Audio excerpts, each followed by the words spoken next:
Board of Trustees into order. Please rise for the Pledge of Allegiance.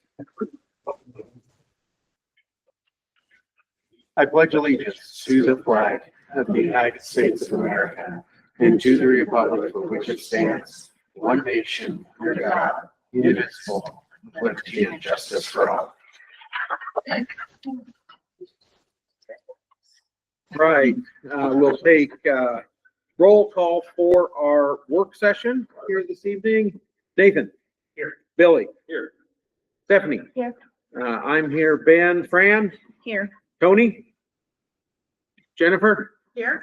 And Dan. All right, thanks all.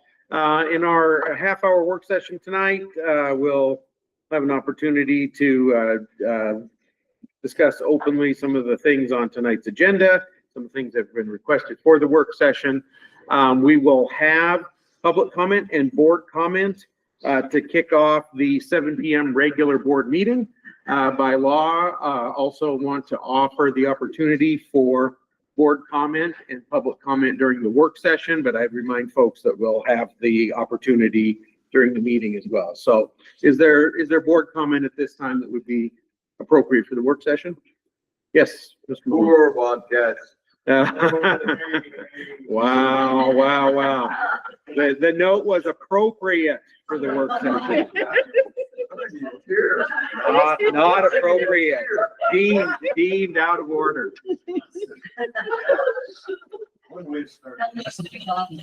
We did last year too. Yeah. We've been there more than you have, so we know. Well, you're a rookie. Yeah. Is there appropriate board comment? Is there public comment for tonight's work session? Again, reminding that we'll have greater session at 7. All right. Okay, thank you. And so at this time, we do have an item specifically on tonight's work session related to our function and our work as a board. And Trustee Gunderman has requested that we discuss the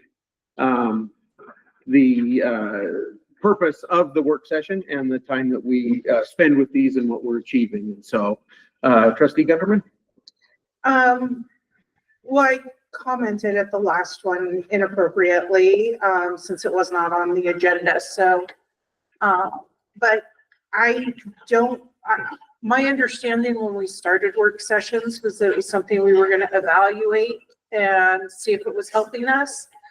I don't feel that honestly it's not shortening our meetings. It's just starting them earlier, which for me personally is not super convenient.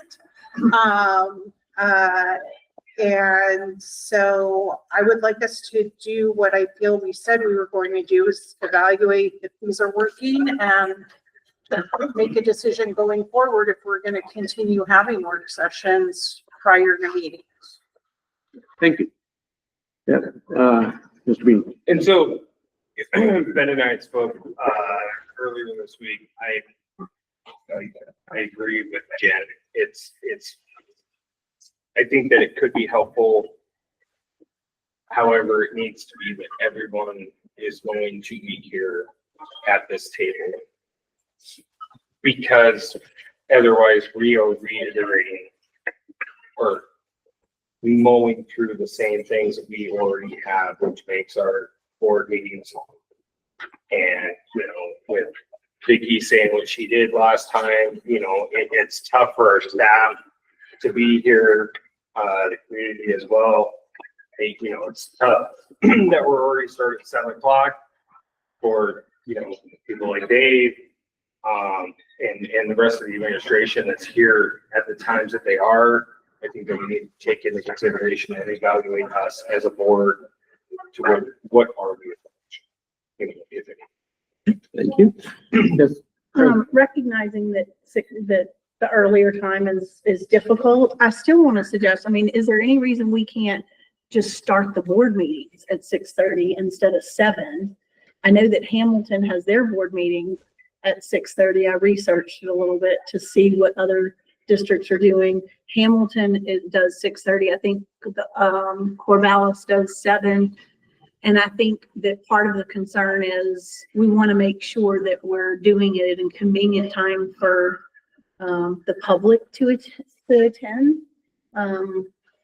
But I think 6:30 might be a compromise there, so that maybe people can still make it to 6:30. Every board member that is going to attend is here at 6:30, and we're not repeating ourselves over and over again. It's just a suggestion, because I do feel like there's a lot of repetitiveness going on, and I don't see the purpose. The only thing, we're still meeting as long as we're meeting. We're just meeting earlier in the night and getting out here a little bit earlier. But other than that, the meetings are still the same length as far as I can tell. I do think that, and just a moment here, it would certainly be in our purview to change the meeting time. Board policy 1400 sets the time, and so it would take several iterations of the revision of board policy. Yeah. But, okay, Jennifer? And I think also part of it is not everyone in the community is here at 6:30 for the work session. And so even if we, the board, discuss it, then they have the opportunity to comment. And I think we value their comments. And so then we have to go through everything we've already discussed, or we say we've already discussed it, in which case we're, the transparency that I think we strive for is missing. Okay, thank you. So we have an action item, possible action item, depending on the will of the board. Tonight during the 7 p.m. meeting, it's item 7A.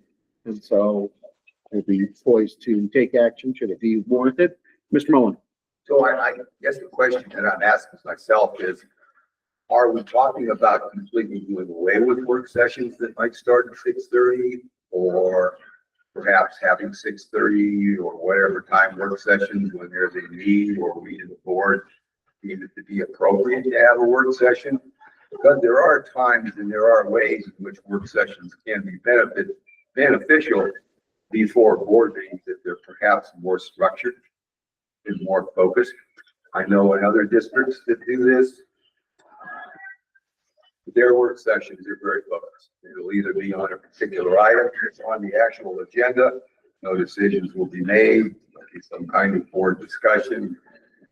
When they get to the actual business meeting part of the board that evening, there's usually a quick summary. If the community or anybody that's present at 7 or whatever time wants to comment, then they're certainly allowed to do so. So I hope we're not talking about completely doing away with what could be useful to the business. Well, I don't think anyone's saying we'll never have another work session, but I think making it a regular, every board meeting, we have a work session prior to is what we're trying to say. Is that working? Because the purpose of starting that was to shorten our meetings.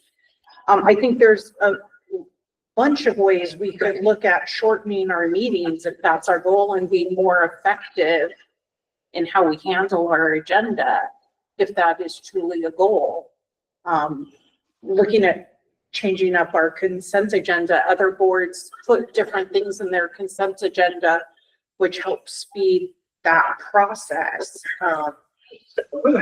Keep in mind, putting things on a consent agenda just means you're putting them on the consent agenda. You can take every item on that consent agenda and ask that it be removed and then be discussed in a regular session or as a regular item on the agenda, other than just being consented to. True, but also in a time where there isn't anything that needs to be removed, it could make it go faster. I think what we're all talking about here is us getting better as a board and being more prepared, being more focused. We're getting the information faster from the business office. I feel like we're moving in the right direction, and right now we're bowling with bumpers. We're going down the right alley. We're just we're refining the process, which I think Dan and Jen, I think you guys were talking about the same thing, really. We're not talking about throwing the baby out with the bathwater and getting rid of this whole thing altogether.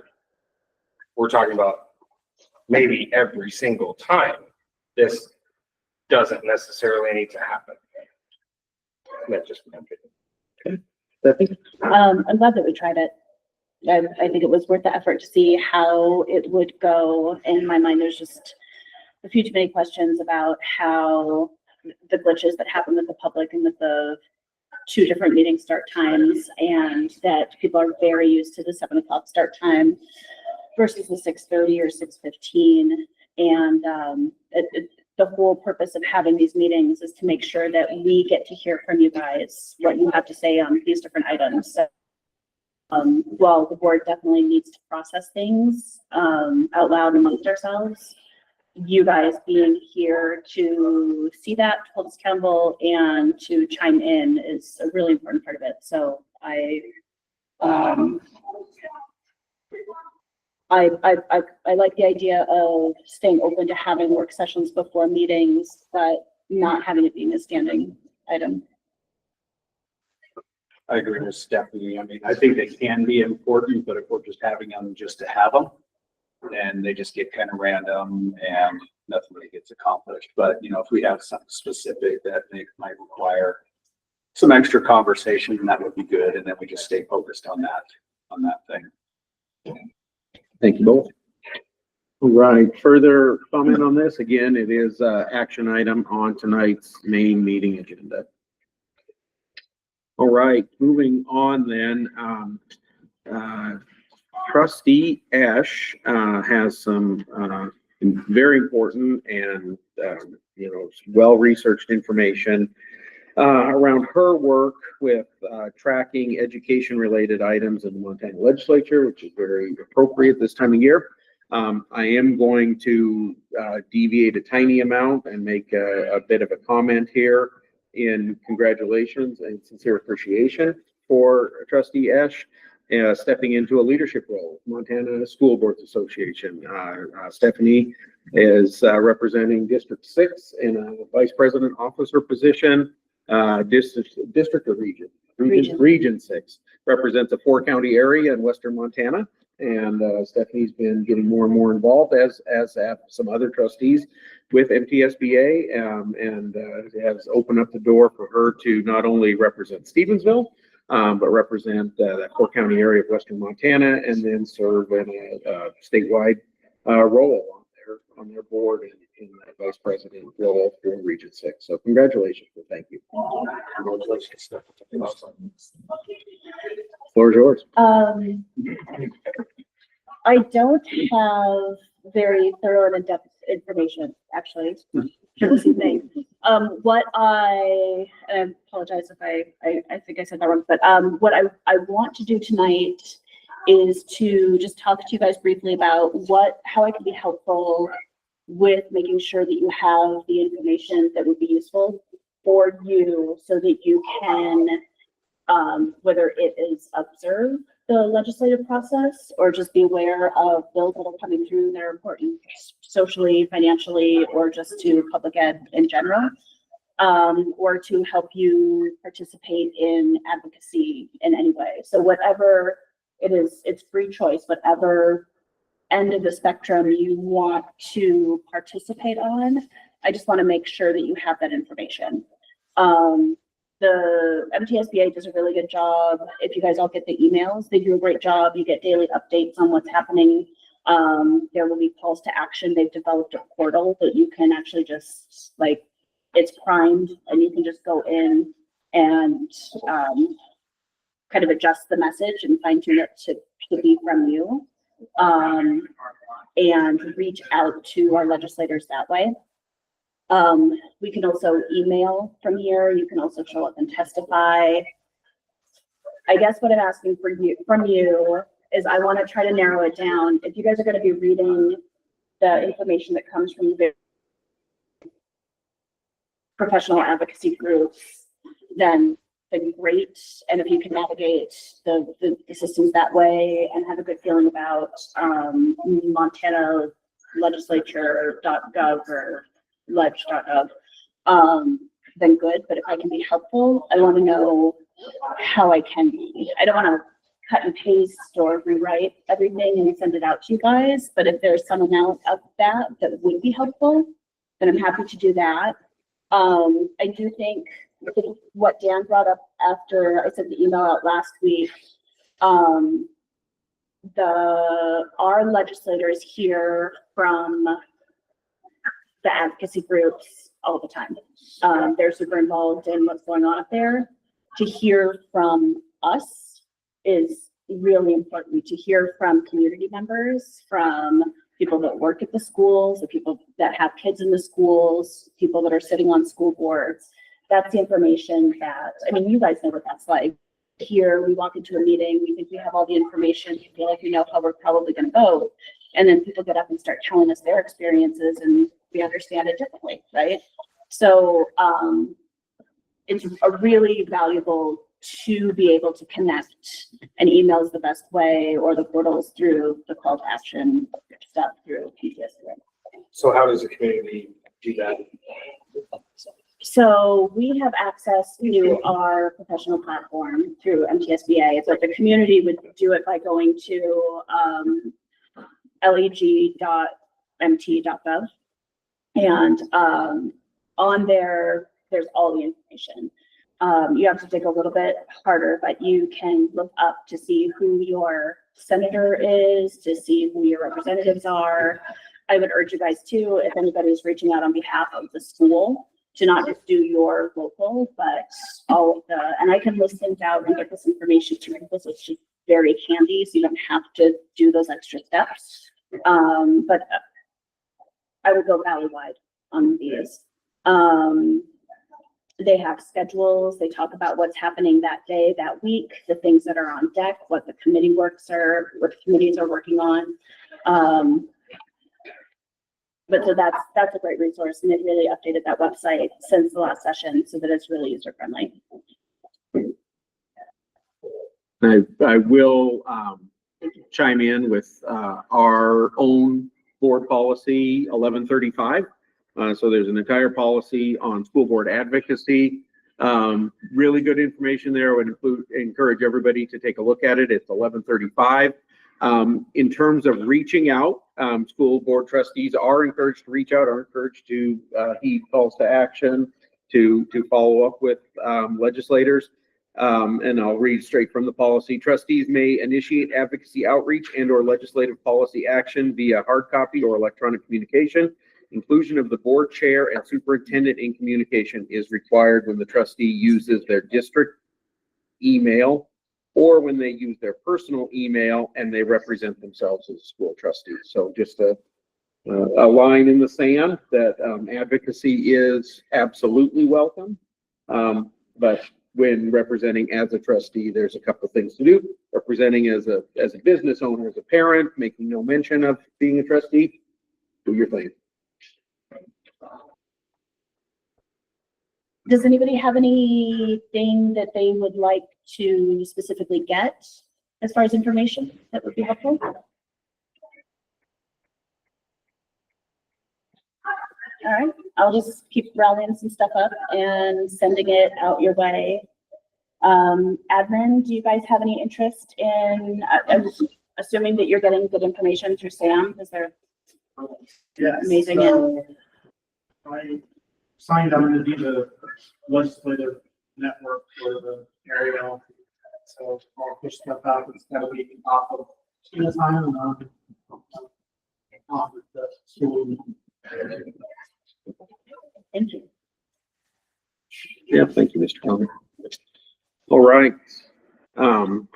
Those are the two main items for our work session. The rest of the work session, anything on our regular agenda is open to talk about. And so would welcome any questions now, points of clarification, or anything that the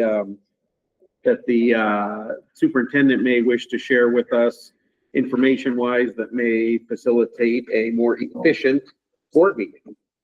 Well, I actually was going to make the suggestion, and I know that this is a hard one, but, when reports are provided in writing,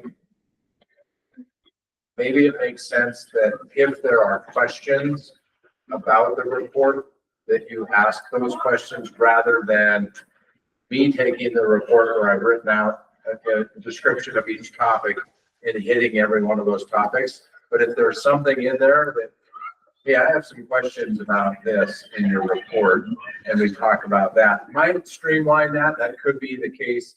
You know, for other reports in the packet, that might streamline some things, but just a thought. But I also want to make sure that you have the information that you need. Right. Anything else from trustee? I will,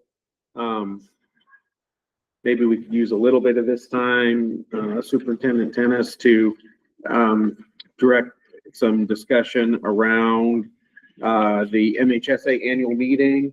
Are there some specific items that maybe we could take these 7 minutes here and make the best use of those?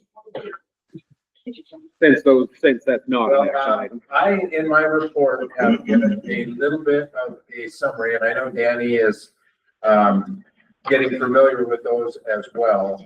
But there obviously will be some discussion at the annual meeting at the MHSA. So as soon as I can take into my file, in the right spot. Yeah. All right, so. And you want me to go, or you want to go and then I kind of get it, or? Either way.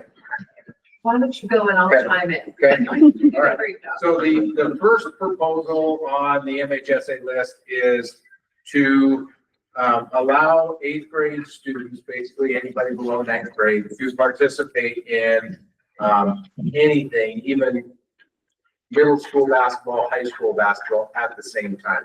Currently, the Montana High School Association policy allows them to, if they're playing high school, they can't play middle school at the same time. We have our seasons are split, so it generally doesn't impact us, but there are districts out there that want students to be allowed to play both. For me, if we're going down that road, then internally, each school is going to have priorities as to when there are games on the same day and potentially one out of town, one in town. There has to be some sort of who's going where and why. Because what could result in an outcome of that is, let's say, for instance, you have 2 8th grade students that are traveling to a high school trip, and there's a middle school game that day, and the middle school now doesn't have enough players. And so then that gets canceled. So I don't know if I am in a strong enough opinion to say that I don't agree with this, but it does raise a couple of questions for me. And I'm sure there'll be lively discussion about this at the MHSA convention, because people will definitely share their opinion. Anything? You know, I talked to a couple ladies about these proposals, and it sounds to me like really the main supporters of this amendment are going to be the smaller schools. Just so they can have more of that fluidity and they can round out their teams a little bit more, maybe with a little more creative scheduling, so they don't necessarily run into that problem that Dave just described. I mean, I think that problem would be across the board for any of us, but what I'm kind of hearing at this point in time is that our double A and B schools are not probably going to be supporting this, speaking. Dan? Let me dig back in my history. My understanding is the Montana High School Association had no jurisdiction, no rules that apply to middle, junior high activities. I mean, is that correct? And if it's correct still? Well, they've allowed 8th grade participation, so that opens that door to having some jurisdiction, but it's jurisdiction to playing in the high school. And what they're saying is that they have in the past prevented kids from playing both at the same time. But that's because that's just, I mean, I'm not here to argue, but this doesn't make any sense. The high school association has no jurisdiction over middle school activities. You can play 14 quarters, as an eighth grader, you can play 14 quarters of basketball, which you certainly can't under MHSA regulations at the high school level. I don't get it. Maybe there's something there, But you're melding two worlds. that's what they're doing here with this proposal. Yeah, they're trying to. I'm trying to This, figure out this, how. this proposal is coming from Sunburst. Yeah. So if you are gonna see this in the class Cs, then like Andy said, she's having a conversation, so. Has that been vetted? I mean, has somebody addressed exactly what Dan said? That is this even MHSA's purview? That I can't answer. Like, does it even have standing? I can't answer. Well, it's currently in the handbook, so you know, because what they have currently in the handbook, it says, the eighth grade student committed to a contest at the high school level, the eighth grade student may not also participate in sport at a level under high school. Okay, well, then they have thrust themselves into that space when they previously never did. Yeah. Yeah, okay. Well, I wonder, even if you did do both of them at the same time, maybe they weren't on the same day, but maybe they were Monday and Tuesday. How good is that for the kids? 'Cause, I mean, the girls right now, I don't know what guys' schedule's like, but my daughter's playing on the varsity basketball team. And so they had games last night until like 10 o'clock. They're in Victor right now. And on Saturday night, there's games and it's finals week. And they're having a tough time. Sure. So. Next one on the list is the 50-mile transfer rule. Danny, I don't know if you've done any conversation with anybody, but this is when a student transfers from one district to the next, there is a 90-day or one semester sit-out. Unless there are circumstances around that allow that to happen.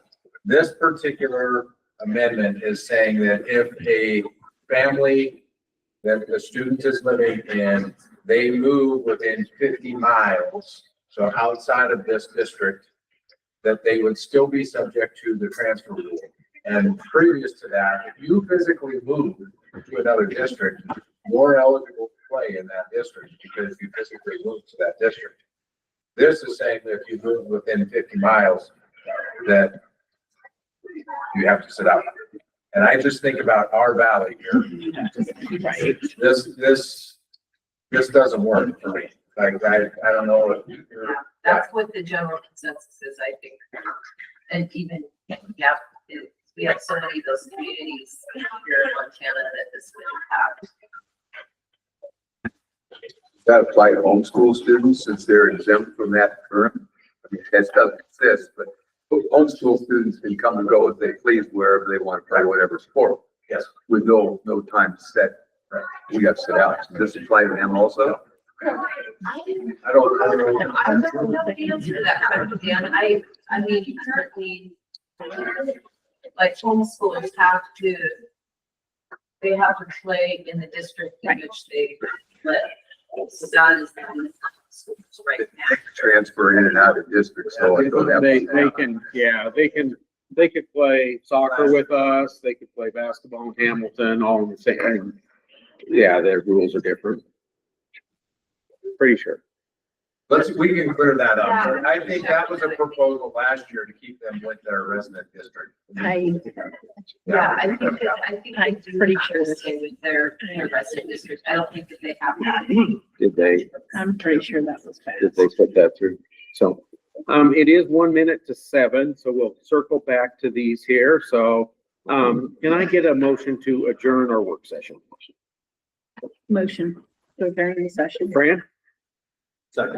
Second, Billy. All those in favor of adjourning the work session, say aye. Aye. All opposed, same sign. Motion passes. All right.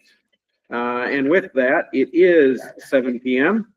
And so I'd like to call to order our regular January meeting of the Stevensville School Board of Trustees. Please all rise for the pledge of allegiance.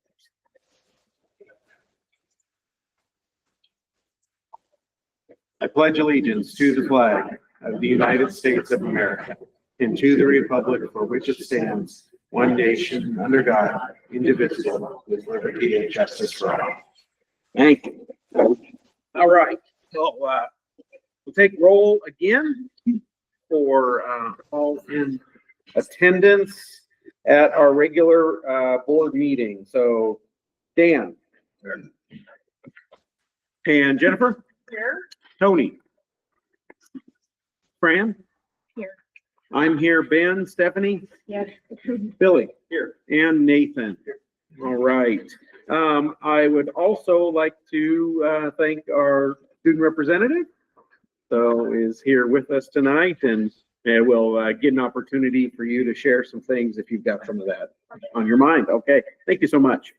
At this time, we'll open the floor for board comment that's not otherwise related to items on tonight's agenda. Are there items of comment from any board trustee at this time? Right. And our administration. Superintendent, any general comment? I'd like to thank John Conan.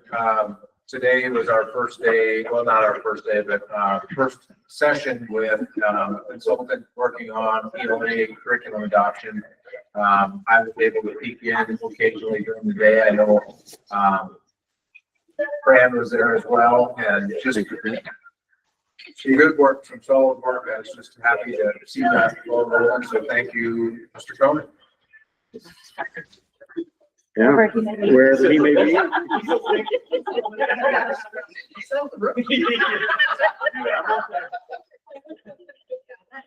Anyone want to accept it? But he said to thank you.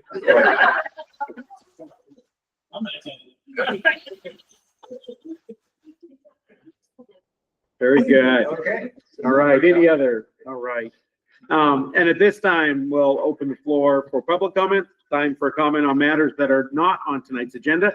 Topics for public comment cannot include any pending legal matters, private personnel issues, or private student issues. Please do not attempt to address such issues at this time. The board cannot enter into a discussion during general public comment. The board may occasionally ask questions to clarify public comment or correct inaccurate statements. Is there any public comment at this time? All right, very good. So we'll move on with our agenda then, and we'll start with approval of minutes. You should have two sets of minutes, the regular December meeting and then the special meeting, which was a addendum to the packet last week or shared here very recently, but in time for the meeting. So, all right. Then, and the change that was brought up earlier has been addressed. I can tell you all the changes. Okay. Yes, that'd be great. Do you want me to tell you those right off the start? Yep. Yeah. Yep. If we're aware of them, let's go ahead and do them. So in the work session minutes, there were more changes. But in the minutes for December 10th, we did have a couple of changes that need to be made. On line 105, it said, I'm gonna pause you in the meeting. Yes, Trustee Hudson, I was probably wanting to join via phone, so I was not aware of that, but I'll take that. So, hi, are you hoping to join via speakerphone? Okay, all right, please wait. All right, let's let the record show that Trustee Hudson is joining via speakerphone at 7:04 p.m. All right. Sorry, Christy. Thank you for continuing. yeah, no problem. So the minutes for December 10th, we had a change on line 105. And that should be there.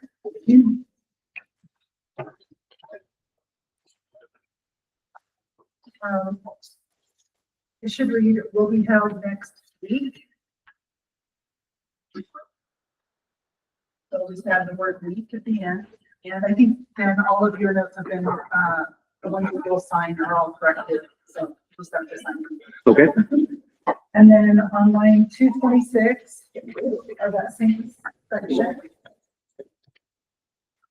Minutes, excuse me. Accidentally typed, special meeting prior, and I meant work session prior. So the word special meeting should have been changed to work session. okay. And then on the December 17th meeting minutes.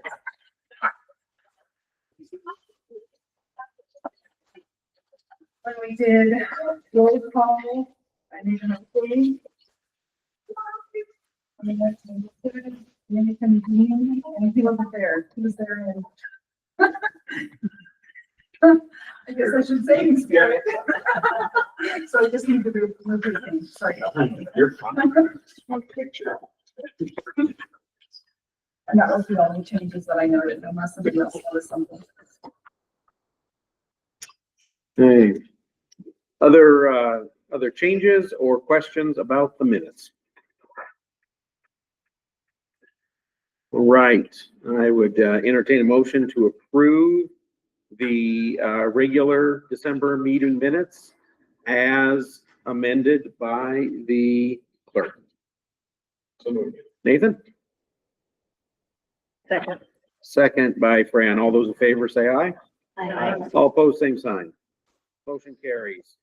I would entertain a motion to approve the special December 17th meeting minutes as amended by the board clerk. So moved. Stephanie? Second. Jennifer? All those in favor of approving the special meeting minutes, say aye. Aye. All opposed, same sign. Motion carries. All right, and for,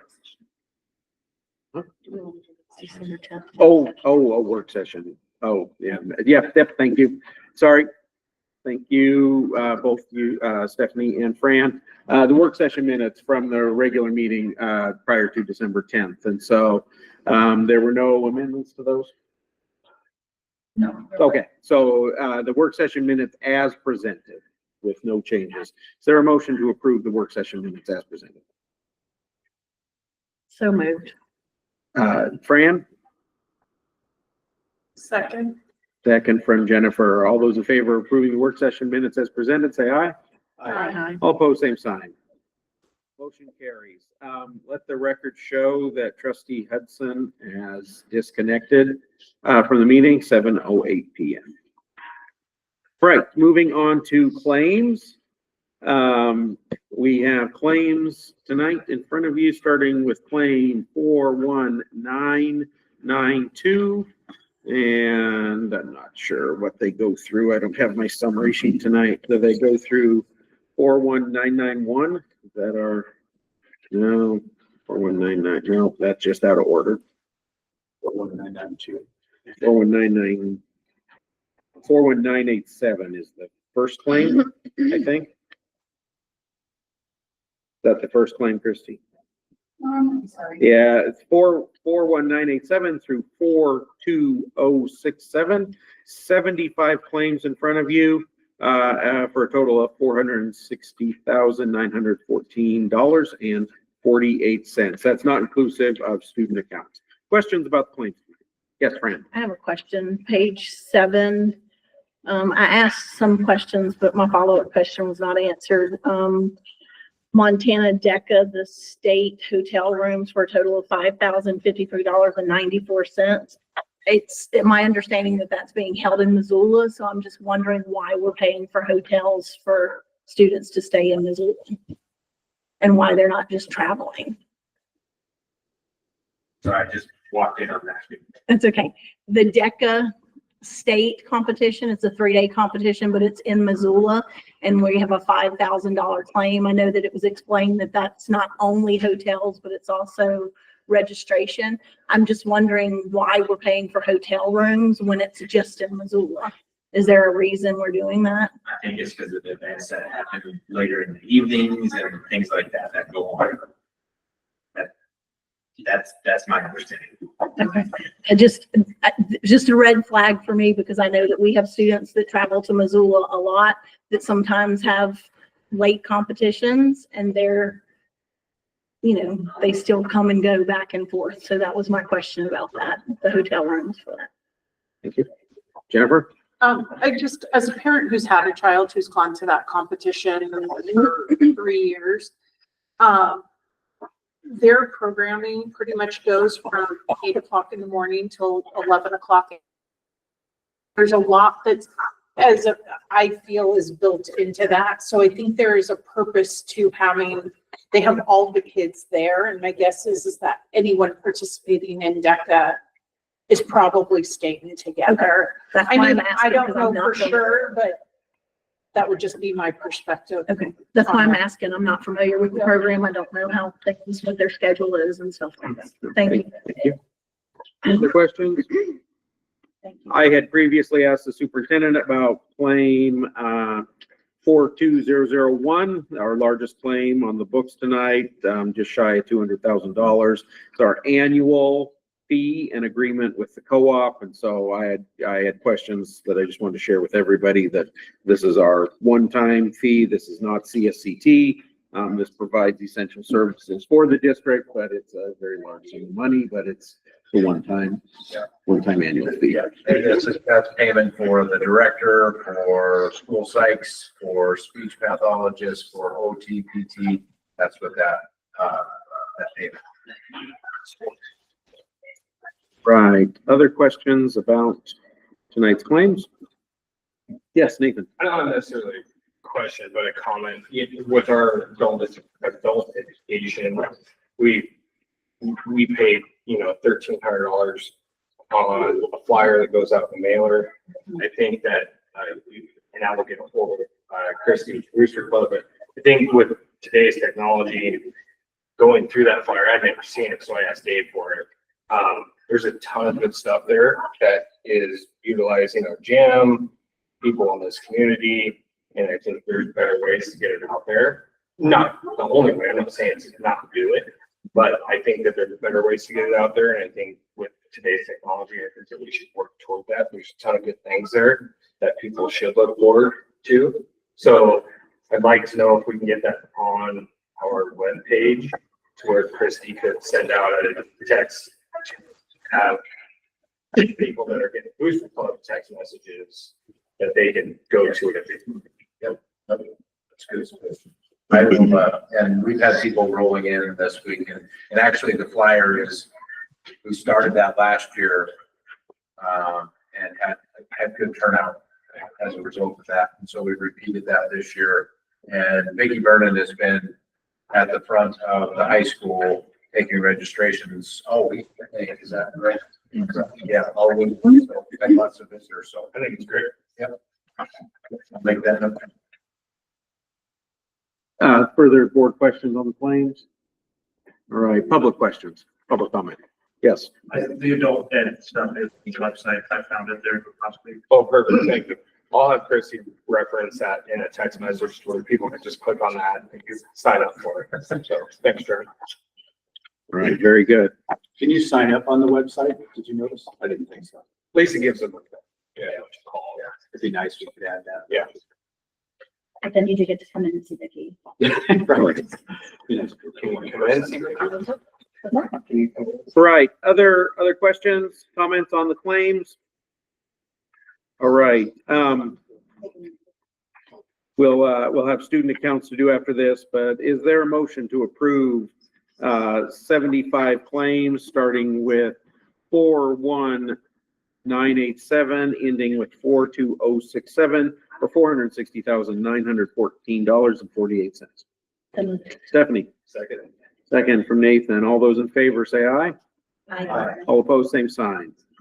Motion passes. All right, before we do our student accounts here quick, wanted to ask Superintendent Tennis to provide a quick update or clarification for the for the record, for the public on the claims process and just doing our compliance with. This came up in one of our work sessions and, obviously, when you see these numbers, they are for goods or services that have either, we've already have the item or, the service has already been rendered. But we do hold the checks until you approve them. And so we don't make payment until they're approved by the board. So, some districts don't do that, but, yeah, that is our process internally. That's how we do that. Thank you, Superintendent Dennis. Yeah, there was some question from the public and felt that it was appropriate to make sure we clarify that we are following all that to the team. Just to clarify, if Dave wanted to send the payment, he absolutely could. If Dave wanted to approve something under X amount of dollars, he absolutely could, correct?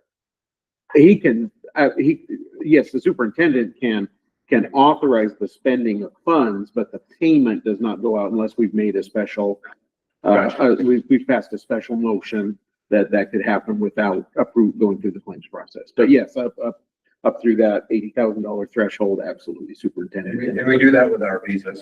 Yes, and there's a special provision for that. Yes, Kristen. And I just did want to mention something just so that we have that clarified. CSCT and VSAT. Are the two.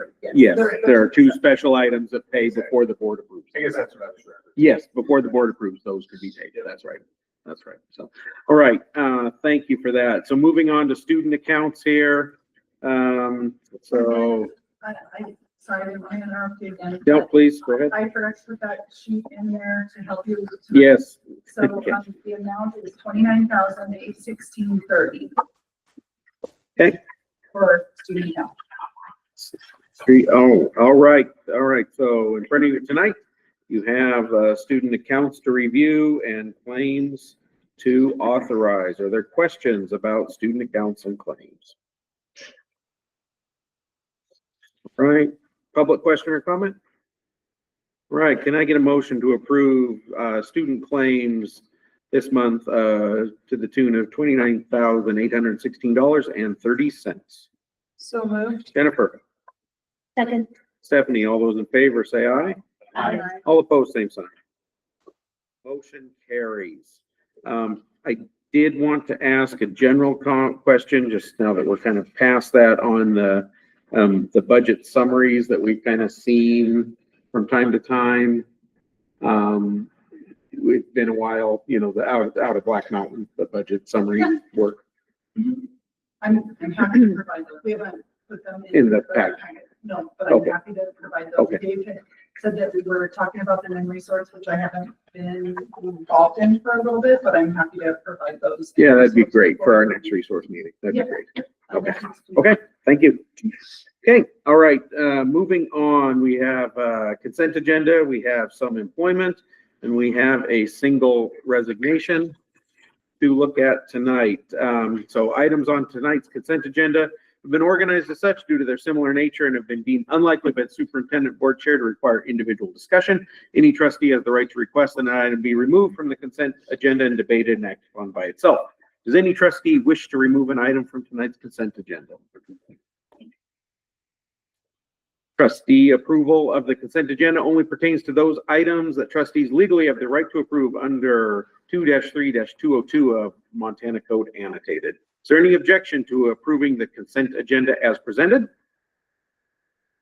Seeing none, the consent agenda is approved. All right. That carries us to something much more exciting, and that would be our high school representative student report. So love to hear what's going on with the student body. I'm Addison Jai. I'm part of the student council at Haven High School. Finishing up December, we had a winter spirit week, the last week before break. Each day we had a different theme going on. And then that Thursday, we also, as student council, put together a pep assembly where we had some Christmas themed games and activities for the students to partake in. It was really fun. Our pep club that same week also decorated our hallways and made it feel very Christmassy and with the Christmas spirit. Our junior class has started fundraising a lot for prom. We've started doing fundraisers at the beginning of the year, some of which was a chuck a duck at some volleyball games.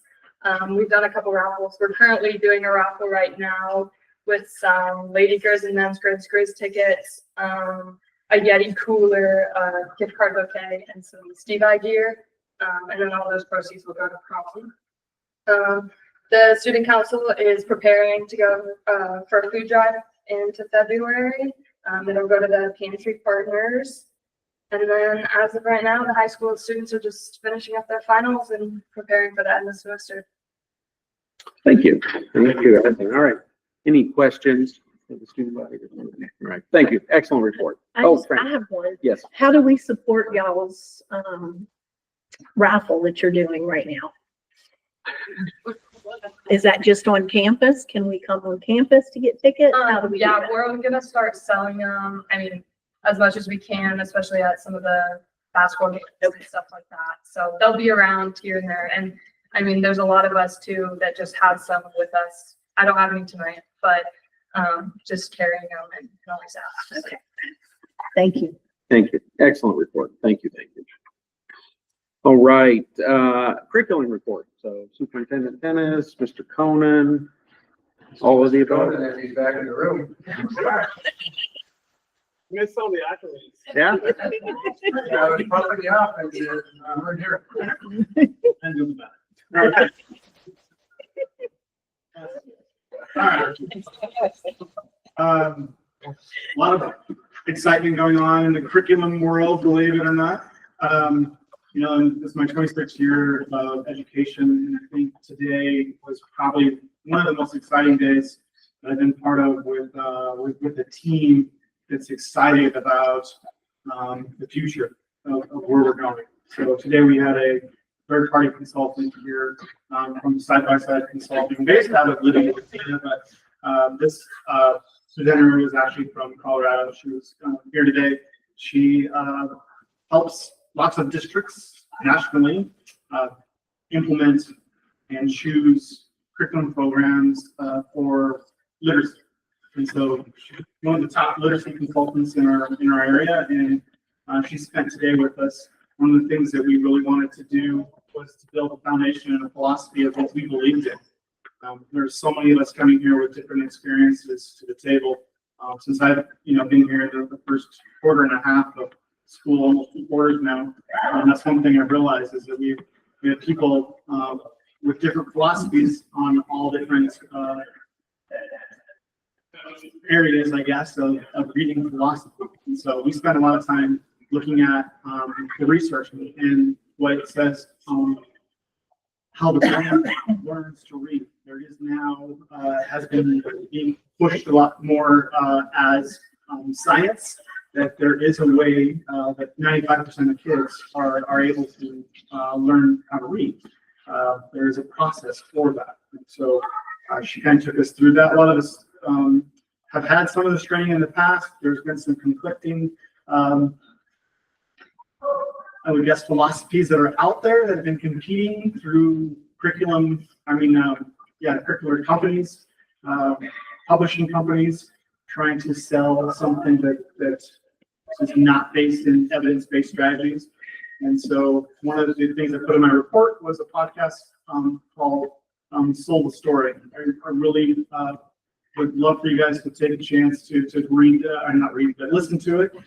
It's 6 50-minute sessions on the podcast that kind of takes you through what has been deemed as the reading wars over the last 4 decades, going on 5 decades now, between a whole language push compared to a more of a phonics-based push in learning how to read. And what we're finding and what parents are finding is that they were sold a story. And that's kind of what the whole concept of the podcast is about.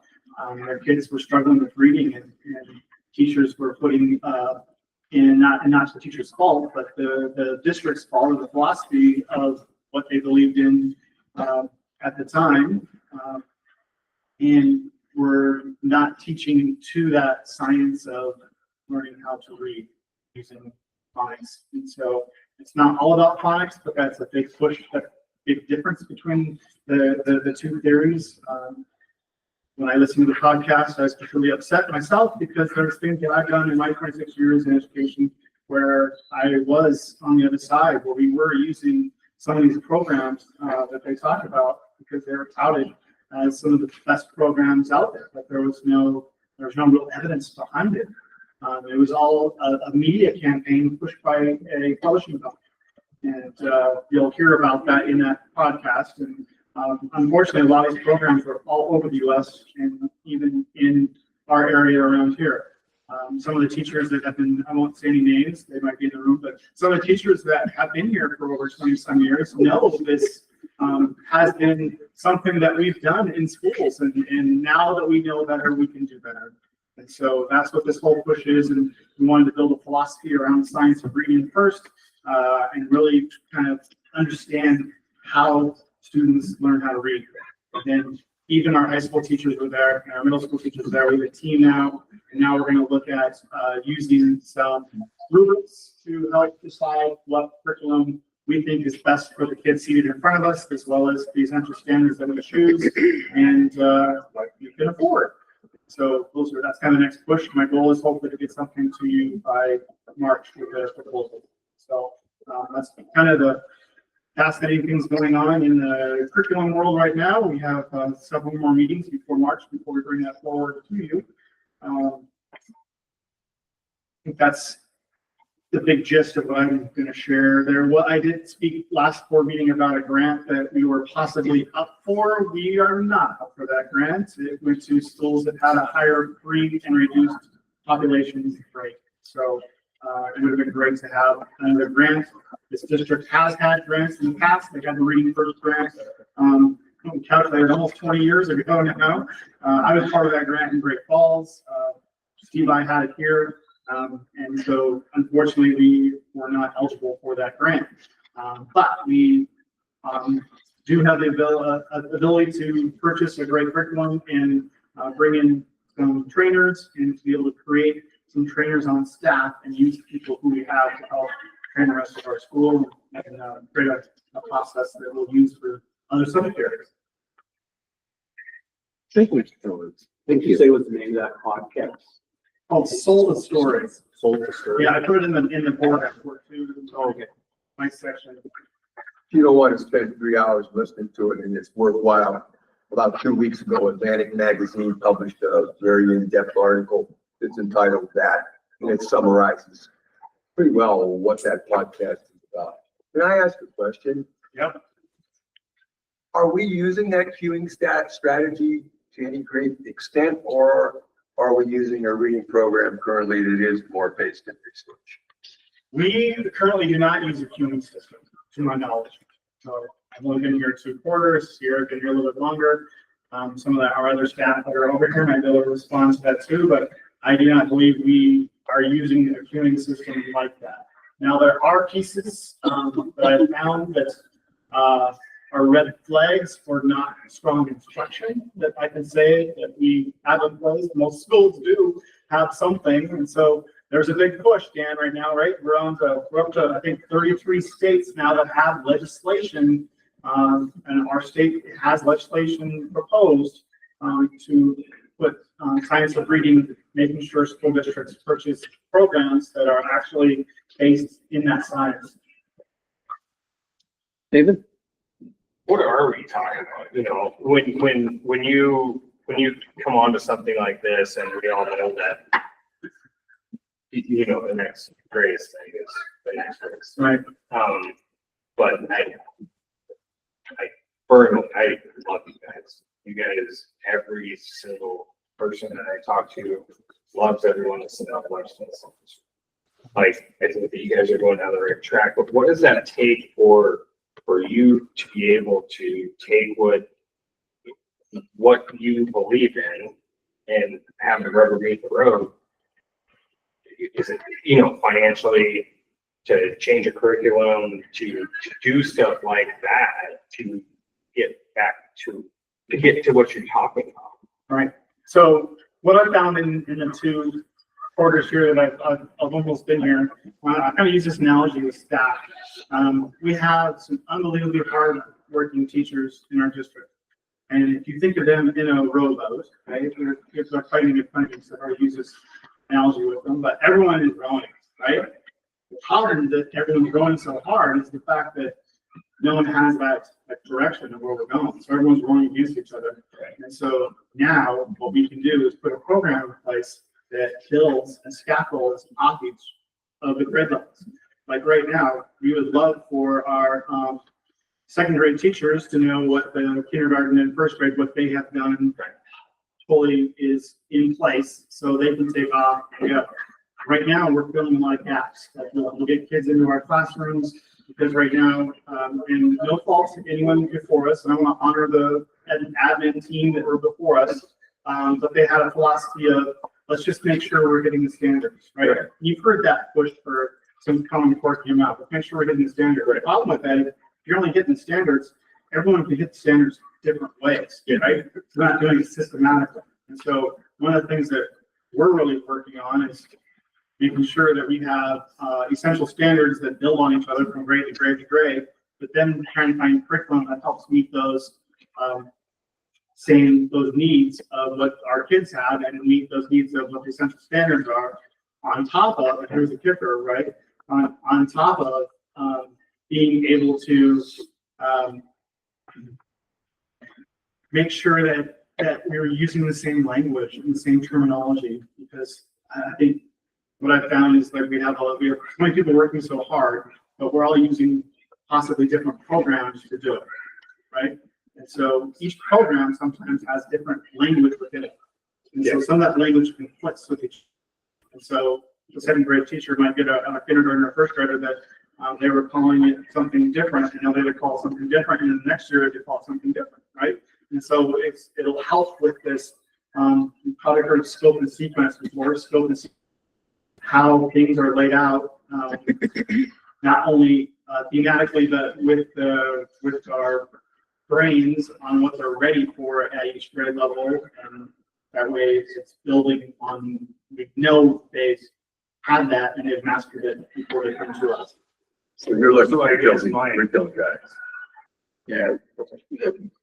Go ahead, Nathan, follow with your follow-up. So I guess even simplifying it more than that, are we talking about, because I think my first board meeting, we were talking about books that were here that were here. You know, and they look good, but old.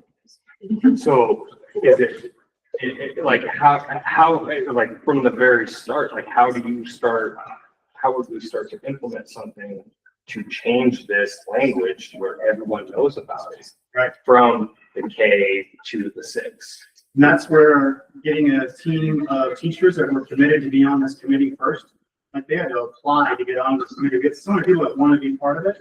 And right there, that tells you a little bit about the people on staff that they know we need something better. And so we had to, as an admin team, we had to pick and choose who we're going to put on this team, because they're going to be the ones. We couldn't train everybody because we'd love to train everybody in what we're doing, but honestly, trying to get subs for a day was killer. We almost called school board members to come and step into it for sub. We almost pulled Fran out of the meeting to go sub.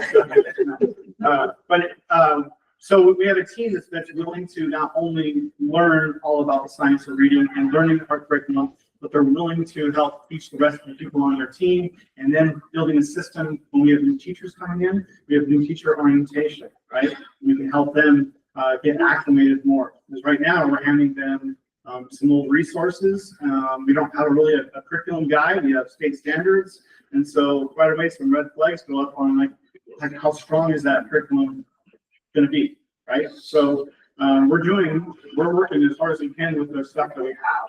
And so now that we're going to, 1, build philosophy, 2, get best resources that we can, 3, provide ongoing professional development going forward, and then 4, checking in on our data. How's our data doing? So we just put something in place. How well is it doing, right? We're going to spend all this money on a new curriculum. What does our data tell us? And so I think Dave's under the same impression as the rest of the admin team is that we need to keep bringing data to our meetings and showing you, this is the stuff that we're working on. Here's the changes with our data. Here's what we're doing. And I think that'll help kind of solidify this process that we'll use for every subject area, right? So the same thing we'll use. We'll get a team together. We'll build a philosophy around what we believe in as a district, and then we'll look for the best resources that fit the kids in front of us, looking at their data, and then purchase something, and then kind of keep doing that cycle every year. Hopefully having a different subject area, so we have a 5-year cycle of all of our curriculum.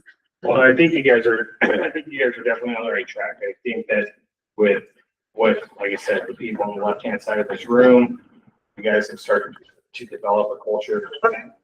In my company, they call it SOP, it's Standard Operating Procedure. And, that way Billy can train Dan, Billy can train Tom. Like, it's standard from the top down, and that is our culture, that is our procedure. And the only thing that I can tell you is don't be afraid to put this out there for the community, because the community wants to,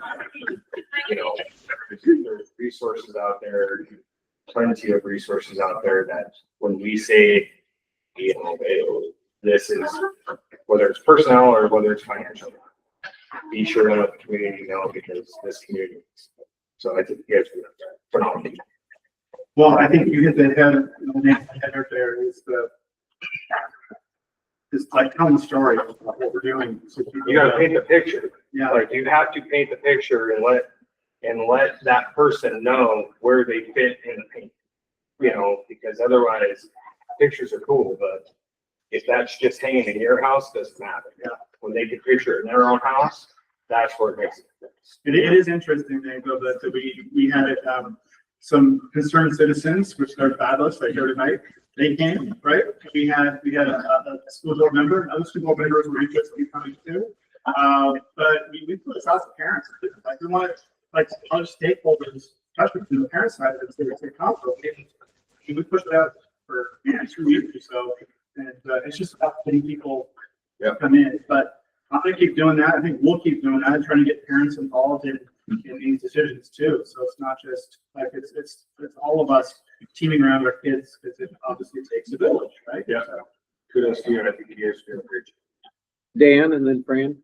I get to be asking my question. I know at one time, back in the day, there were no curriculum guides here. So I'm assuming that there are any curriculum guides in place now, but it sounds like that's where you're working. Is in the direction of K-12, creating like whatever subject matter, however, a curriculum guide for that particular activity. you are correct, right? That is exactly what we feel like will help us build that vertical teaming and making sure we know what we're teaching and get that information out through our stakeholders too. So the meeting today was amazing to me in many different levels. It was very enlightening. At the end of the meeting, she asked us to write what we thought and what we learned. And, I've been a parent for a lot of years. I've never been an educator, but you pick a curriculum, right? No, it's not. You don't pick a curriculum. And the beauty of this lady coming in and presenting to us was her only goal is that she wants to get good curriculum in the school. She's not advocating particular curriculum. She's advocating for the science of reading, right? That's what she's advocating for. And so we have a timeline now, like John's talking about, of when we want to present it to the board and when they can train. John said something about if we get it to the board by March, we can purchase it by April. It's in the hands of the teachers by the summer so they can look at it. There's a lot to be said about them having a plan to get there. And that's what I saw today in that meeting, was there's a plan to get to where we want to be as a district. And I've said this before, I think it's amazing that we're starting with reading. because it's all centered. We cannot educate kids. We can't educate ourselves without the reading comprehension we talked about today and the other aspects of reading. You can't learn anything. It doesn't matter what subject you're teaching if we're not comprehending what's being handed to us. So I appreciate all the work that was done. And for me, it was a valuable piece of information to sit and be a part of what the process is of trying to pick those curriculums and being very meticulous about. I'll give you an example of she gave us an example of one curriculum that's a red flag. And the red flag was, it's a pony and a horse. Well, if a kid looks at the word horse and reads pony, then they understand the word because it has the same meaning. No, they didn't read horse, they said pony. So we have to watch for those kinds of things. That was an eye opener to me. There's actually curriculum out there that's going to accept that as an okay thing for our students. That's crazy. So it's nice to have this lady or some group that is focused on making sure that we have the best we can get for our kids. And I appreciate the work that I'm sure John went into, John finding somebody that could direct us into that direction of where we need to be. Thank you, Fran. Further questions? Appreciation, Mr. Cohen, for the deep dive into this and the consistent month after month work and everybody that's come alongside you. So thanks to everyone. Okay. Superintendent's report. Yeah, I'm gonna kind of skip around through here, but you can stop me and check in on any of these topics. But food service supervisor, we currently have 2 applicants. So we are looking to fill that position in the very near future. I hope that you read some of the input from trustees regarding the land swap. This will be our topic for facilities discussion on the 21st. That will be the only thing that we talk about, just because we need to get some sort of momentum either for or against this, so that we can get a decision to the Stevensville Community Foundation.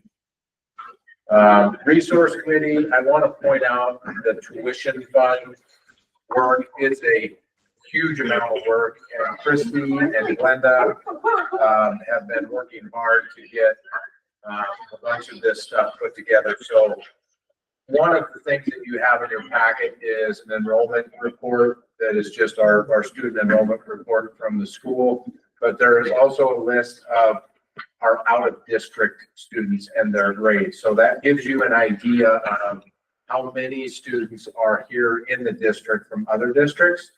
And we have roughly 200 that attend other districts. So we're short about 40, because I think there's 160-ish on that list if you count them all up. But what's going to happen to the tuition fund now that we are required to charge tuition to other districts when we exchange students like this? So there's 3 components that are going to make up this tuition fund. One is the cost of in-district special education services. So that will be a cost that will be built into the tuition fund. There will also be a cost of the out-of-district special education students and the costs that they encumber, and we will actually invoice for that to the other districts. And then the last would be the regular ed students that are that we just pay the exchange rate. And the exchange rate is based on what percentage our budget is over our base. And ours is 18, I think it's 18.4.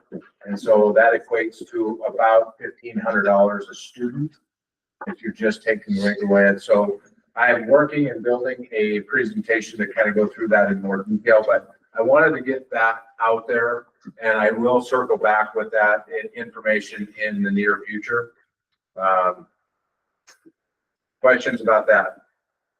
There's a lot to that, and I will definitely have more information for you in the coming weeks. And that is this, 2-pager in the packet. Yeah. Okay. And then the insurance, survey, so, we've been surveying staff about whether or not, we want to look at different types of insurance. Still gathering information, answering questions. This is just a discussion about insurance. There is no commitment one way or next or another about changing this, but just trying to get some information from staff about what their desires are for insurance, because that is definitely a hot topic. Jumping now to the high school association proposal, since we were in the middle of talking about that. I think we left off with the, was it the bylaws? Yeah, amendment to award bylaws. So right now, the current award, monetary award is at $100. And so this is an increase to 500. It does loosen a little bit on some of the specific supplies that can be purchased with fundraising money. So that proposal is there. I don't see any reason to not support that. The amendment to the amateur rule, believe it or not, you're seeing NIL in high school. And the intent of this is to make a clear separation. If somebody is making money, that there is no connection to the school, to the Montana High School Association activity. And so they're trying to make a clear separation of that so that if, let's say, for example, some high school basketball star is filming a commercial for a car dealership in their Stevensville High School uniform, that would be a violation. But if there's no association with the school, so there's a clear separation there. But currently they can. Well, not necessarily, but they're trying to get ahead of this because many states are actually, kids are making money in high school to play sports. Any other comment there? No, I was just gonna say, I think that probably the word is that most ADs are against this because this is really trying to kind of mirror what's happening in college and so forth. But there is sort of that caveat too. They say currently 38 of 50 states allow NIL for high school athletes. And this is also pending approval from the 2025 Montana legislative session. So it could happen that we're just, this could become a law pretty soon. But I think that we have some people in Montana that are going to probably oppose it until that day comes. I don't know exactly, where you all stand on that, but definitely could be something that's coming our way. Yeah, and that's a good segue. So to clarify, the purpose of doing this every January in the board meeting, going through these MHSA items is to garner the opinion and the direction of the board. It's not action items because they're not ours to act on, but it is ours to look for either alignment with the AD and the superintendent on where they're going to represent Stevensville or provide different direction. So that was a great segue. If there is different direction on how Ms. Smith is planning to vote on these items, now is the time to speak up about that and have a healthy discussion around that. So currently NIL exists to high school athletes. It exists. It exists. It doesn't exist for us at this point. Gotcha. So they will be voting on that. Right. To just open up the floodgates and say, this is a Montana thing. Exactly. And you guys have to figure it out. And then that will be broken down to us as to how the district will offset it. Yep. So if we don't allow Billy to receive $500 from Ben's company, then, but he can do that in Hamilton, and he will go to Hamilton and receive that. So unless you guys are all on the same page. Yeah, and that's what the high school association would put us all on the same page. That I think they're trying to get in front of, if the legislature does this, they have this in place. The NIL collegiate levels in place because of the court decision. So it was forced on the NCAA and the colleges. So I can foresee the same thing happening at the high school levels. It might just be delaying the inevitable, I honestly. mean, if anybody can learn from the NCAA, they should put their hands around that. So, so Ms. Smith, you're casting Stevensville's vote, how on that? I think that I am sort of, I think Dave and I wanted to talk about it here because we're sort of wanting to get some thoughts. Yeah, no, that's. So I don't know if that's something that I feel comfortable just saying unilaterally. Yeah. I think I'm trying to talk to other ADs as well and trying to kind of find out what, having been in this position a year and a half, you know what I mean? Sure, sure. I think I feel more comfortable trying to get some thoughts from a lot of people. So, Is there a clear and prevailing message from the board or any individual trustee on this topic that you'd want Ms. Smith to leave here with tonight? I think it's a double-edged sword. Yeah.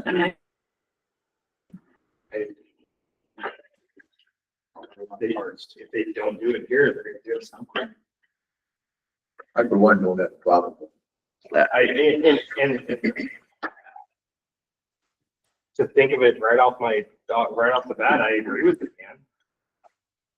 I think that obviously, the likeliness wearing something here is the scales will go either way. So maybe the NCAA on this. I don't know. It was forced on. They were opposed. I agree. And they're now trying to address it through the right in the contract. Yeah, that's. So if it does, something like this does pass and you have, certain parameters, like you were mentioning, when they're wearing into uniform in a commercial or whatever, who polices that if it does happen? Well, I think other districts police other districts. When they see Johnny from the across town or across the state, they say it's a rivalry and they see, hey, they're getting turned into the MHS. And that's typically how this stuff goes down anyway, is somebody else is turning them in. I think in terms of this, I think this is just, I hate to say this, but we are at the mercy of what the legislature decides to do with this. And if they allow this and they vote for this, this is put into place to have something in writing from the MHSA about separating this in the event that that happens. Mm-hmm. It may not happen, but I think they're trying to get ahead of this is what my sense is. So how does that work if it passes at the state level and doesn't pass with MHSA? They'll be scrambling to come up with something. Can they put something in place in that interim before there's another meeting for the membership to vote on it? Or do they just have to follow whatever our legislators put in the law until they're able to implement a policy?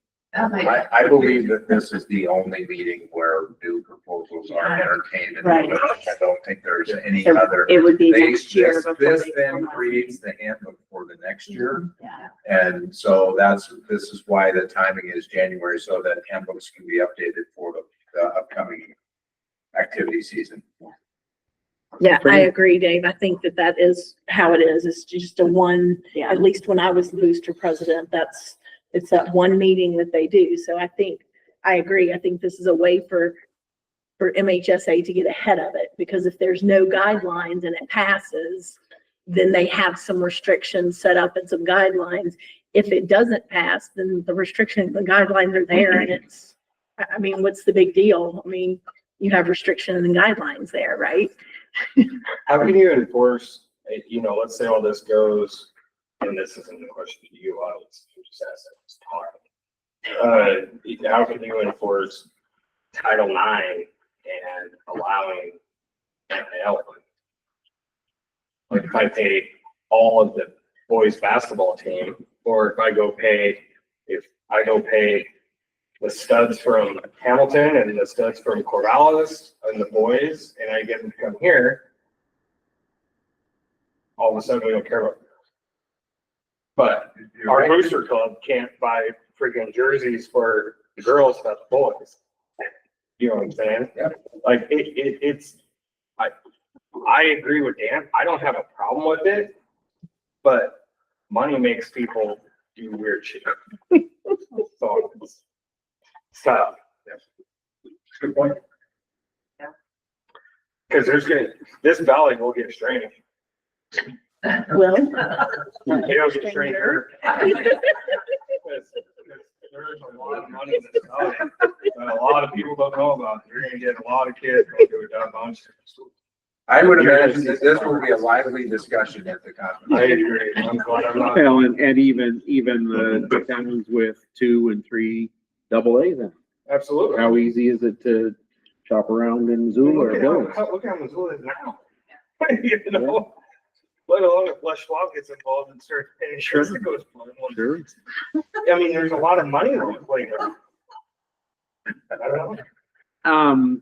Thoughts around the amendment for fan ejections and sports physicals, which seem like less. Personally, I think the fan ejection thing is ridiculous.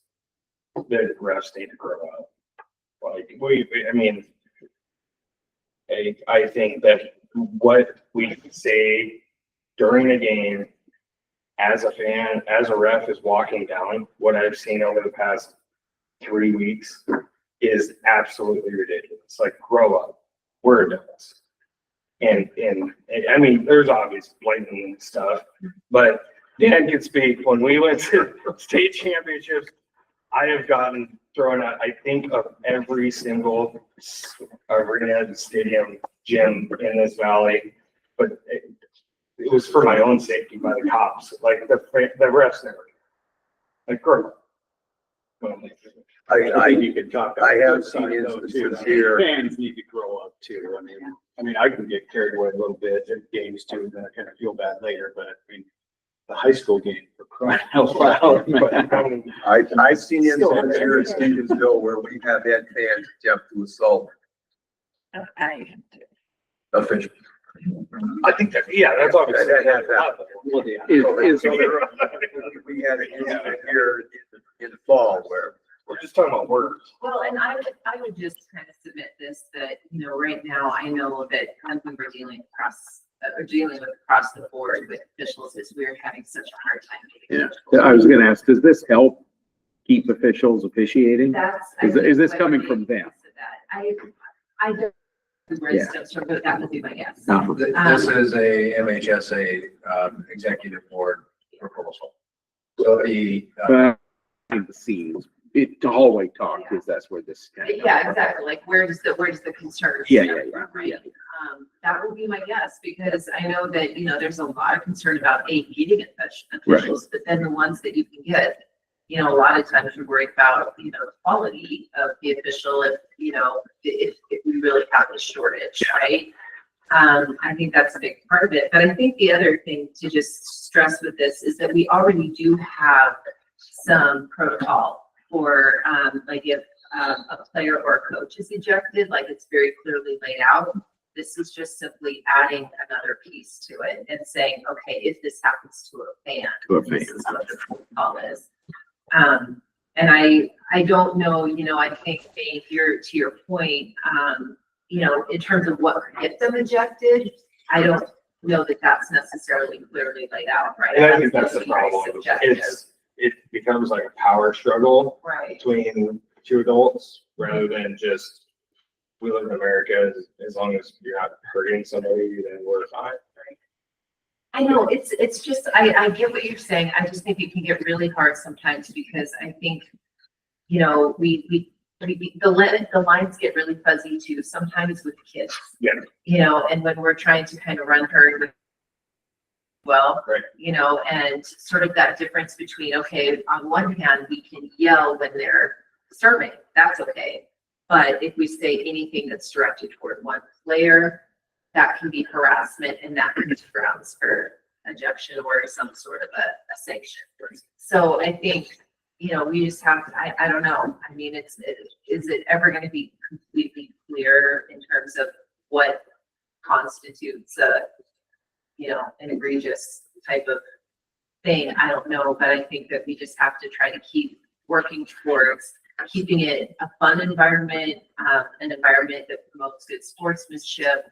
You know, set a good example for our kids, help them enjoy the experience, and everybody enjoy the experience. And I think, you know, that's kind of where we have to just kind of keep our heads and keep our officials. We don't have games. Is there public comment on these 6 proposed amendments by MHSA? Again, these are not our action items, but it is a great opportunity to comment. Yep, state your name for the record. Skip Gibbons. Like, Skip. I'd like to know more about that fan ejection policy. I've dealt with that in years past. I've got opinions on it. I actually gave up refereeing because of fan behavior. I said, it's not worth it.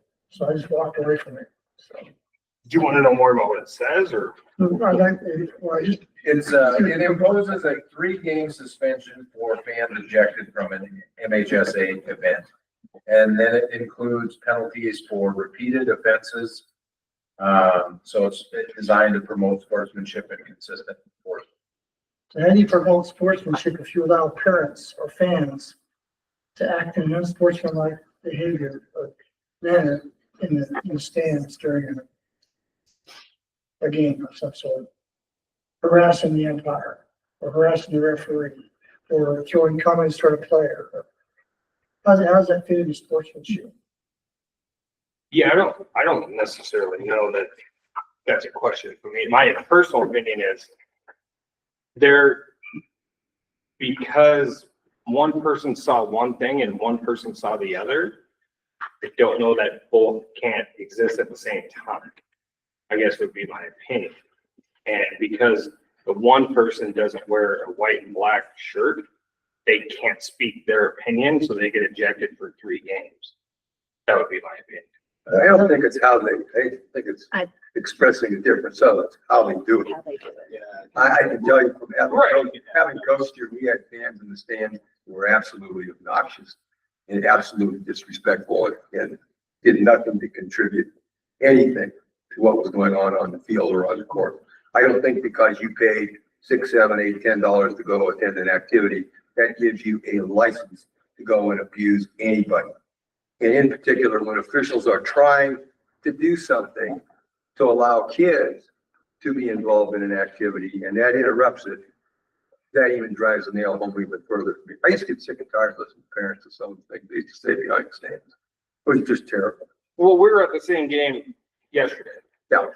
And when Owen Hollis got trampled down up against the mat. Yeah. On that, and there was no call. Right. All I said was, and then they came down and I forget what was called. I said, oh my goodness, I wasn't talking to him. You saw where I was standing. I was standing on the wood. I said, oh my goodness, we're going to call this now. He looked over at me like he was going to eject. I was not talking to him. I was speaking this loud. Why can both not exist? Why is the focus here? You need to be an official. But I'm not. But I'm just saying when you have 60 of them, let alone I don't know what our gym holds, but when you have that many of them, I think that's what Danny's talking. Like there is a fine line to what we're doing here, and I get it. I will tell you that from my experience here, most officials are overly tolerant. Cool. And just because they give you a look, they gave you a look. Yeah, no, and they should, and that's called having rabbit ear. Yeah. But I would recommend you become an MOA official. I know addition to, but I think when you have that job, you know what you're getting into. But that doesn't mean it's no different than when I go to a game and I'm on the school board here. Like I know I'm not going to be able to walk out of that thing without having 3 discussions about what's going on the school board. It's kind of what we sign up for, right? No. Well, maybe I'm doing it wrong. I guess. I don't know. So Dan, is this would this be totally up to the discretion of the official Or if it got to that point where they need to have a conversation with the administrator on site before it was You know, actually. I've seen both. I've seen both. I mean, I've been told before by an official, this person needs to go. And then I've had somebody say to me before too, will you please talk to this person? So it can be a different process, but I mean, typically, you know, it is, yeah, I guess it can be sort of. But if the official comes to you and says, this person needs to go, I mean, ultimately you have to say yes or no, correct? Or can they just say? You know, the one time that happened to me was with a student, and unfortunately, everybody around students did not hear that what the official said they heard. And the official was just adamant, and so I said to the students, okay, let's just go, because they were not gonna go, he was not gonna go on. And so there was that, and, you know, I had a parent around me saying, I did not hear that, I didn't hear that, and so it felt really uncomfortable. I haven't had that happen with the band yet. You know, and honestly, I'm sitting here as somebody too, who's just kind of new at the, right? And so I'm just trying to say, okay, I think I need to do this because the official has said that this is the ruling. So, I don't know. I'm just kind of curious, because kind of to Nate's point, I mean, I sit in the stands a lot and listen, like even just last night, and there was some guy behind me that I wanted to clock him. You know, it makes it uncomfortable for me. But the flip side of that is if you have a referee out there that's, you know, got just, I don't know, say it. Just kind of a wimp, I guess, and, you know, just super sensitive, and now he's kicking people out. So it seems like, I don't know, maybe the administration ought to be involved a little bit. Reading it, it does say any attendee ejected by mutual agreement of the official and the administration. Oh. So it sounds like the way they wrote it was to protect from overly one side. Or Yeah.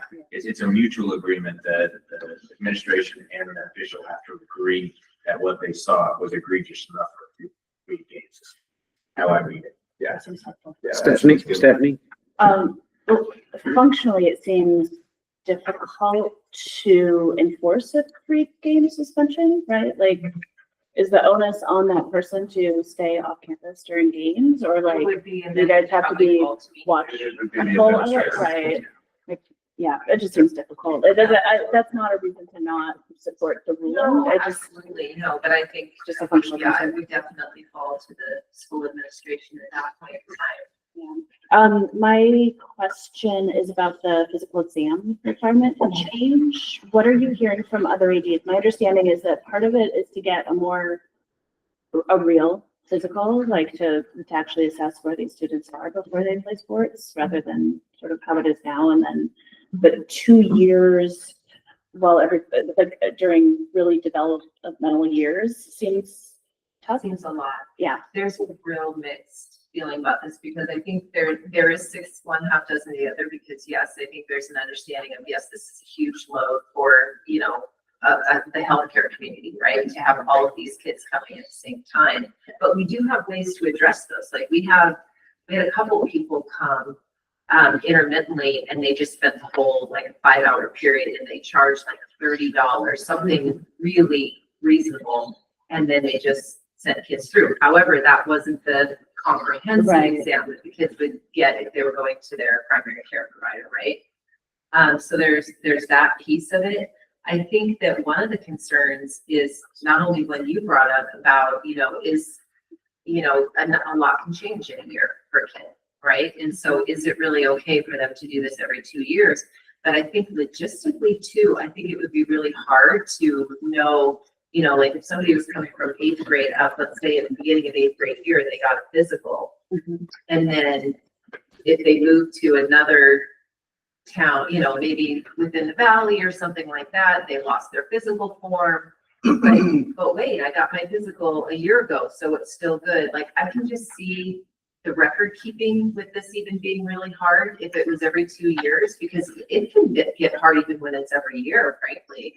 But I think if it was every 2 years, I think it would be a little hard to keep track of it. And I I personally don't feel really comfortable operating under information that was 2 years old or even a year old, when you know, like, these boys in 6 months, sometimes these boys between 8th grade and girls too, but boys that Yeah, they can just shoot up and completely change. You know, their bodies completely change. So I don't know. I think that the general feeling is, yeah, we kind of see the rationale behind it and why they would put this on the table, but I don't know that a lot of people think that it's a great idea to do that. Well, I think that it says 2 school years, if conducted after May. And so we kind of ran into this a little bit. So my daughter Amy wanted to go to a camp that was kind of part of the school during the summer, and she needed to have a physical updated. Well, then, so she gets her physical like in May sometime. It doesn't mean it goes May to May like that. It just means it goes May to, so then, you know, she would have to have, because it's a new school year now, she would have to have another one like in October. Like, well, she just had one in May, but it would still expire at the end of the school year, I think. So it's not like 2 full That's years, which true. would be crazy. No, that's true. I guess you're right. It's not, it could be a year and a half. It could be, like that, yeah. But Well, I think it would expire at the end of the school year, wouldn't it? So if she got it in May, like when she went to this camp, it was like late May or something like that, maybe even June. Yeah. So that she could go to the camp. I mean, it wouldn't be good for 2 full years. It would just be good for the remainder of 2024 and then into 2025. I don't know if it would still be good. I think it's like an extra year. Is it? Physical exams conducted May 1st and thereafter are valid for the following 2 school years. So they basically, what you just described, they get that summer camp, then they get the next 2 seasons. Right. Rather than anything prior to that, they would get the summer camp and then just the next season. So it's that May 1st. Well, I'm trying to avoid, sounds like trying to avoid, having to go get 2 back-to-back physicals. Yeah. And that part, I just don't think 2 years between them is good either. Yeah. Other comment, other direction? Is there anything, any additional comment that a trustee would like to put forth towards these 6 items? Feel like providing direction for administration on these. It sounds like Ms. Smith and Mr. Tennis will continue to be in dialogue and continue to be consulting with other peers about these items. So, all right, anything from the community, from the public? I was going to just mention to you, since you all had the question, I just looked that up really quickly. It does say underneath eligibility, it says that pertaining to homeschool students, student may only participate in school in the student's attendance area and not transfer. All right, thank you. Thank you, Fran. Thank you. Okay. Continuing with the superintendent. So that is the end, unless there's other items that you want me to go back to, that was really it. Any questions there? I'm going to transition us to the profile of the graduate. So in your packet. And I did have a question about our enrollment, and I had asked just the data for this year's coming up 0. Was that just a glitch in the system? That's because we weren't doing this sheet at the beginning. Okay. So going back and getting those numbers, because we're actually doing head count, it's going to be a guess now. You know what I mean? Like It's not going in back to it's not in October English and putting campus. that in there. I don't know exactly how many first graders were in there. Mhm. I don't know how many, you know what I mean? So, Okay. yes. Okay. So we'll have it moving forward or just twice a year? I'll continue the monthly at this point. Okay, all right. All right, yes, thank you. Go ahead.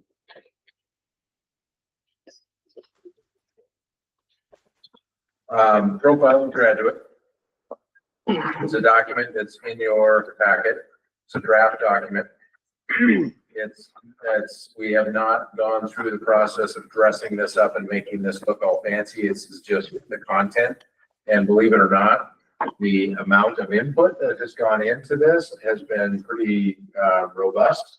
So for 2 years, departments have contributed their version. In the high school, different grade levels, the primary school has done some. This is the result of that, trying to pull together the common themes and trying to distill it down to the most important features. So this is a draft.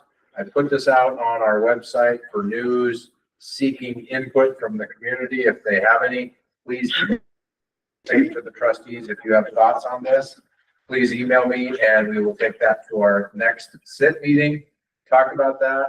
And then this will actually be a document that goes in our accreditation file. This is a requirement from OPI. And we will submit that in February. So any questions about that? Thank you for the collaborative work on it.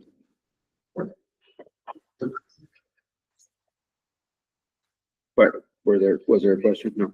Okay. All right, thank you. Anything for the administration? All right, we'll move into our action items for tonight. Did you want calendar report?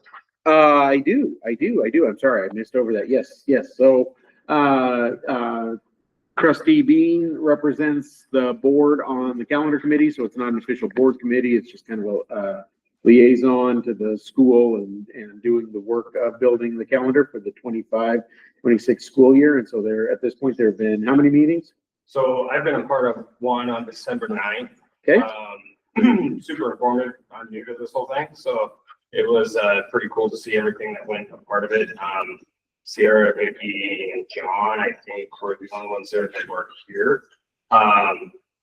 We went through, they had 3 drafts ready. It's very interesting to see, potential conflicts that they're trying to resolve to keep the students engaged. They are talking about having, John, what did you call the days? The go day, which are basically like a makeup day that we could kind of put in the calendar for, like when we go to divisionals to have kids that are trying to make up work, and what got brought up is maybe that wouldn't work because of our student athletes, but obviously our student athletes are going to have their work up to date to be eligible. So kind of gives kids an incentive to keep their work up to date. Sure. And for the kids that can't, it gives them an opportunity to make that up. Our next meeting is in February. So I got the survey out tonight, for staff feedback. So it broke it down to each grade level, to see what are their priorities of getting out of school early or what have you, in the calendar year. We'll compile all of that information that closes the end of Sunday. So Sunday, compile all that information, put it into those 3 drafts, and then push it out to staff to vote on those 3 drafts. And then our hefty goal is to bring a calendar to the February meeting for approval. And we are trying to do 2 years for the calendar, so that we will have next school year and the following school year done. Yes. So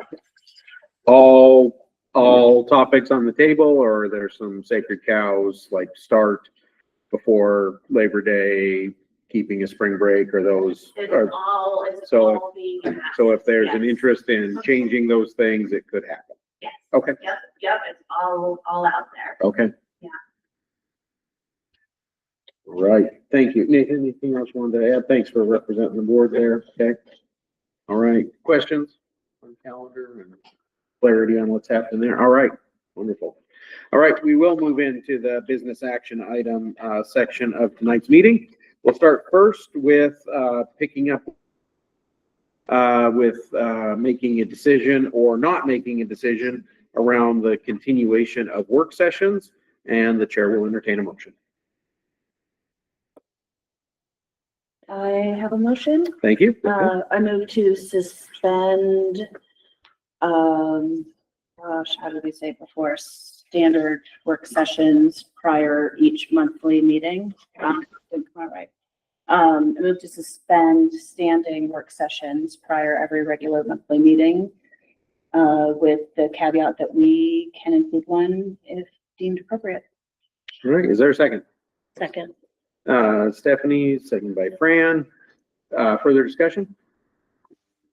I think I agree that it's good to have the option to have them, because like just beating up these legislative things would have been a great time for one of those instead of during this. Okay, further discussion? Comment, question from the public? All right, all those in favor of the motion as stated, please say aye. Aye. All opposed, same sign. Motion passes. We'll move on to out-of-district enrollment, if there is any. Elementary first. There is only elementary. So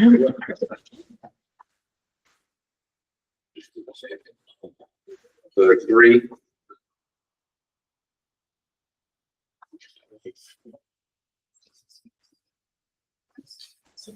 When you get these, you'll notice that all three of these students are enrolling in our Harmony program. Okay.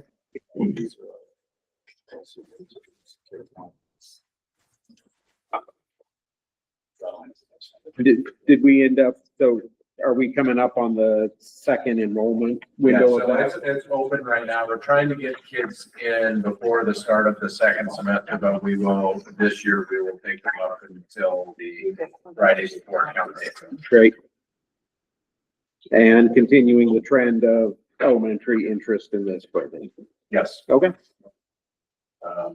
How did, just out of curiosity, how did they get to know about Harmony? So, Emery Melendez is our kind of liaison representative from Harmony. She actually comes to Stephenville. She'll be here next week. And, so she reaches out to homeschool folks in the area. So it's not coming from me. Because obviously there's a reason that people are choosing to homeschool, and sometimes that is that they just don't want to hear from the public school. So she does that conversation with them and tries to, see if this is a fit for those families. She has had at least one community event. She plans another one on the 21st. And so, yeah, she's kind of actively serving that role. It's worked well. I know that's not pertaining to what we have in front of us, but can you share that information about the 21st? Can you send that to the board? Okay. Questions about these three students? You'll note their ID numbers there if you have questions. Okay. All right, elementary only item tonight. Is there a motion related to the information in front of you? I will move to accept the administrative recommendations for enrollment of the non-resident elementary students as presented. Is there a second? Stephanie and Nathan. Further questions or discussion? Nathan, how do you vote? Billy? Aye. Stephanie? Aye. I vote aye. Fran? Aye. And Dan? Motion carried. Please pass these in. It says they're confidential information. Thank you. All right, no high school students, is that correct? No high school. All right. All right, that carries us to second reading of policy 3600 F1 and F2. What's that? No, that's right. All good? All good, okay. All right, you'll recall that these policies outline the district's procedures for notifying parents, guardians, and eligible students that are 18 and older about their rights under FERPA, right to review, student education records, so on and so forth. Policy 3600 F2, it defines what directory information is. These are things, information the school would share out, student names, addresses, awards, the school may disclose without prior consent unless parents or eligible students opt out of those items. And so we are on a second reading of those. The chair would entertain a motion. I'll make a motion. Please. I move to adopt policies 3600 F1 and 3600 F2 as presented. Is there a second? Fran and Nathan, further discussion or questions about the policies as presented in your packet? Quick question. Please. Any changes to these made since the last time? They didn't go through committee, so I'm assuming no? Nope. Just confirming. And then, I think I just saw in the superintendent report under policy, you guys are looking at the other 3,600 policies that exist to weed them out. Is that, or what? Could you Yes. tell me just a little bit more about that? Or is that it? I'll let Yeah, them. so we are just discussing what our internal processes are and whether or not some of that stuff is necessary to be in policy. So just need some more time for discussion rather than pushing that through in haste. So the plan, just add these and then figure out what stays and Yes. what goes Yes, later. exactly. Perfect. Thank you. Okay. Further questions? Questions, comment from the public? On the adoption of these policies, second reading? All right, all those in favor, please say aye. All opposed, same sign. Motion carries. We'll move on to our elections contract with Ravalli County. The schools have the option of contracting with the county to conduct their election or standing the cost and the logistics of doing it ourselves. We have pretty consistently worked with the county to do that. So in the packet is the information and approving the resolution that would call for a trustee election, which would be coming up in May. So with that, is there a motion at this time? I move to approve the contract with Valley County to administer the elections between February 1st, 2025 and May 31st, 2025. Thank you, Nathan. Is there a second? Second. Stephanie, second. All right. Further questions or Superintendent Tennis, do you have some more details applicable to this motion on the floor? Nothing to add. Okay, thank you. Questions about this? This does come at a cost to the district, so there's clarity there, but running our own election would come at a cost as well. We know what that cost is, just out of curiosity. I've seen it before in the claims. It's there. I was just gonna say same thing, several $1,000s, but not more than, not five figures. It's like a four figure. But that's the mailing, that's all the copying, that's the bill and this privacy and, or not the bill, the ballot, the privacy envelope, all the things that go with a mail-based election. Yeah. Yeah. A question from the public about signing a contract with Ravalli County to run the election. All right. All those in favor of approving a contract with Ravalli County to administer trustee election between the dates of February 1st, 2025 and May 31st of 2025, say aye. Aye. All opposed, same sign. Motion carries. We'll move on to the request from the Stevensville Teachers Association to open negotiations, formal process that school boards are required to recognize and acknowledge that a letter has been submitted to open negotiations with the teachers union, and a letter has been submitted to the superintendent by STA President Vicki Motley. Is there a motion? I move to open negotiations with the Stevensville Teachers Association. Is there a second? Second. Fran and Nathan, thank you. Questions or comment related to this action item? Superintendent Tennis, Mrs. Motley, anything pretty straightforward business? Okay. Right, it will, this does kick off our board's process of convening our negotiations committee. So our negotiations committee meets in conjunction with the teachers committee. So it's a bigger committee, but it's the one committee that we have that does quite a bit of work. It hasn't met at all this year because that's not how it works. We meet when the rest of the group comes together. So just so there's clarity around that. And we'll talk about that as things proceed. So, all right, if there are no questions or comment, all those in favor say aye. All opposed, same sign. Motion carries. All right. That takes us to a point in our action items where at this time I will be closing the meeting to the public under the authority of MCA 2-3-203, whereas the presiding officer of any public meeting in Montana may close a meeting during a time the discussion relates to privacy so long as the presiding officer determines that the demands of individual privacy exceed the merits of public disclosure. At this time, unless Superintendent Tennis waives his right to privacy for his evaluation, he does not, then I deem the individual's rights outweigh the public's right to know, and the board will call itself back into open session at the conclusion of the evaluation. So we will come back into open session as required by law, but at this time I am closing the meeting. Thanks all.